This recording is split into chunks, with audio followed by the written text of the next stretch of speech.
লাগছে মিলে জানি না পরে এমনি তো 4-5 দিন ধরে অনেক আছে কিন্তু স্বামী লাগে তখন কথা কয় না তখন স্বামী কোনজন রিসিভ করে না কথা কয় না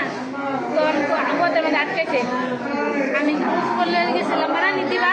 আইতেছি তখন পথের মধ্যে আটকে জিজ্ঞেস করতেছে বলতেছে যে তোর লোকের কত কিছু কথা আছে পরে কইলো যে না আমার তো তোমার লোক কোনো কথা নেই গা কলে কথা নেই গা তোমার কথা আছে তুমি দাঁড়াও আমরা আইসি আয়া হলে পরে আবার রাখতেছি কইছে দাঁড়া তোর লোক কথা আছে কইছে না হ্যাঁ আমি কইছি কালু এনে কথা না কার্য ঝগড়া করে না আশপাশ মানুষ আছে মানুষে মন্দ করবো রোজা রমজানের দিন কথা মধ্যে কার্য করো না এটা কই আনলে আইসি আইলে বিচারে কইতেছে তুই খারাপ খারাপ করে এটা কই হারা বিচারে কইছে তুই খারাপ আমি ছুরিটা বার করতে বার করে আনি কইতেছে এটা বানাইছি তোরে মারবার লাগিয়া এটা কই হারা আশপাশ কোনো লোক নাই আমি একলাই আমি তো আর ফিরে পারি না পরে এটা কই হারে ফার্মাসি দিছে দে ফার্মাইরে তুই এমনি মুসুরাতে দোষে ধরে হারে এক দোষ দিছে আমি শিক্ষা দেওয়া আর হে মাসে আরো কিছু লোক আসছিল এই লোক আজ যাইতে হ্যাঁ ফলাই গেছে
বাবু তোমরা দেখে